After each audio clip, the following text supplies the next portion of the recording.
పైన మూవీ పెట్టి కింద మన వీడియో పెట్టొచ్చా, అది ఎలా పెట్టాలి అనేది అడుగుతున్నారనమాట. ఇది యాక్చువల్గా ఇప్పుడు ఫస్ట్ థింగ్ నేను ఒకటి చెప్తానండి.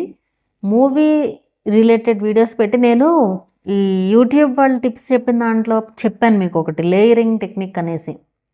సో ఆ లేయరింగ్ టెక్నిక్ని అది మనం ఎలా క్రియేట్ చేయాలని మనం చూసుకోవాలి. అంటే ఇప్పుడు షార్ట్స్ ఉన్నాయి, షార్ట్స్లో మనం ఒక వీడియో రికార్డ్ చేసి దాని రిలేటెడ్ కాకుండా వేరే రిలేటెడ్ చెప్తున్నాం అనుకోండి మ్యాటర్, ఆడియన్స్ ఏం చేయాలి, ఇక్కడ ఏం జరుగుతుందో చూడాలి, బ్యాక్గ్రౌండ్లో వాళ్ళు ఏం వాయిస్ ఓవర్ ఇస్తున్నారో వినాలి.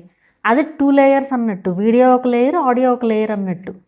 అలా కాకుండా మనం సేమ్ ఏదైతే జరుగుతుంది, ఇప్పుడు రెసిపీ ఉంది, ఆ రెసిపీ ఎలా జరుగుతుందో అలా చెప్పేస్తున్నాం అనుకోండి, అది ఒకటే టాపిక్, వాళ్ళకి అక్కడ అర్థమైపోతూ ఉంటుంది. ప్లస్ మీ మాట కూడా ఒకసారి చూసి వదిలేస్తారు వీడియో.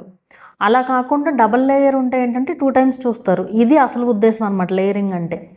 మన జనాలు మామూలు కాదు కదా, అందరి వీడియోస్ చూడడం, పైన మూవీ. నేను కూడా చెప్పాను, కానీ అది తప్పని కూడా నేను మళ్ళీ క్లారిఫికేషన్ ఇచ్చాను మీకు, అలా పెట్టొద్దు అనేసి. ఇది ప్రత్యేకంగా చేయడానికి రీజన్ ఏంటంటే ఈ వీడియోస్ ఎక్కువైపోయాయి, ఇన్స్టాగ్రామ్లో మరీ ఎక్కువగా వస్తున్నాయి అసలు. అవి ఏంటంటే పైన మూవీ సాంగో లేదంటే సెలబ్రిటీ ఇంటర్వ్యూసో వస్తున్నాయి, దాని కింద వాళ్ళు ఏదైతే రెసిపీ చెప్పారో అది పెడుతున్నారు, అది పెట్టి చేస్తున్నారు. వాటికి వ్యూస్ ఎక్కువ వస్తాయి, ఎందుకంటే ఆల్రెడీ అది పాపులర్ కంటెంట్ కాబట్టి. ఇలా కంటిన్యూ చేసేటప్పుడు సేమ్ అయ్యే వీడియోస్ పెట్టుకుంటూ వెళ్తారు, ఏదో ఒకరు స్ట్రైక్స్ వస్తున్నాయి. అండ్ ఇక్కడ రీసెంట్గా ఒకళ్ళకి సేమ్ ఇట్లాగే పెట్టారు యూట్యూబ్లో వీడియో, బ్లాక్ చేసేస్తుంది యూట్యూబ్. బ్లాక్ అంటే ఆ వీడియోని రిమూవ్ చేసేస్తుంది అనమాట యూట్యూబ్ నుంచి. ఎందుకు మరి, వీడియో కింద వాళ్ళ వీడియో ఉంది కదా, మరి ఎందుకు రిమూవ్ చేసింది? మనం వేరే వాళ్ళ వీడియో యూస్ చేయకూడదు, అందుకే నేను చెప్పేది వేరే వాళ్ళ వీడియో యూస్ చేయకూడదు అసలు. అది కొలాబ్ ద్వారానే మనం చేయొచ్చు, యూట్యూబ్ ఇచ్చిన ఫీచర్ ద్వారానే మనం ఏదైనా చేయొచ్చు. అది కూడా వాళ్ళ రూల్ ప్రకారమే ఉండాలి, మన ఇష్టం వచ్చినట్టు మనం చేసుకోకూడదు అది. సో మీరు ఈ టైప్ ఆఫ్ వీడియోస్ పెట్టొద్దు. ఇప్పుడు ఆల్రెడీ ఇప్పుడు వరకు పెట్టినా సరే మీ ఇష్టం, డిలీట్ చేస్తారా ఉంచుతారా అనేది మీ ఇష్టం. అది ఎలాగో కామెంట్స్లో అడుగుతారు, డిలీట్ చేయమంటారా ఇప్పుడు వరకు పెట్టినా అనేసి.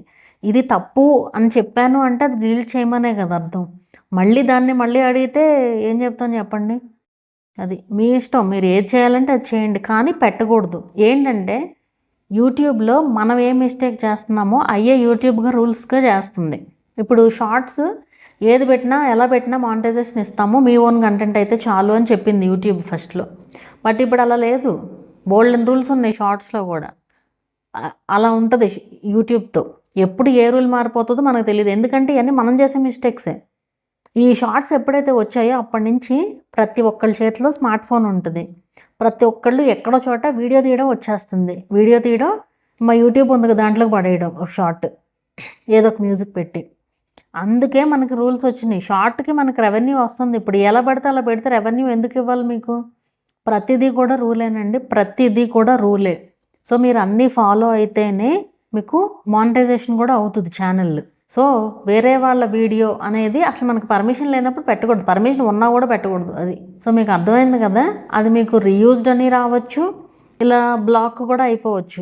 అండ్ మనం కొలాబ్ అనేది ఎడిట్ చేసిన వీడియోకి పెట్టలేము. సో ఎడిట్ చేయకుండా అప్పటికప్పుడు వీడియో రికార్డ్ చేయాలన్నమాట కొలాబ్లో చేయాలంటే కనుక. ఈవెన్ కట్ అయినా ఇవన్నీ ఏవైనా కూడా అంతే. సో ఇదండి, ఇలా పెట్టొద్దు. ఎందుకంటే చాలామంది పెడుతున్నారు ఇట్లాగా, ఒకళ్ళని చూసి ఒకళ్ళు వాళ్ళకేమీ కాలేదని మీకు తెలీదు, వాళ్ళ ఛానల్లో ఏం జరుగుతుంది అనేది మనకు తెలియదు కదా. సో పెట్టొద్దు అది.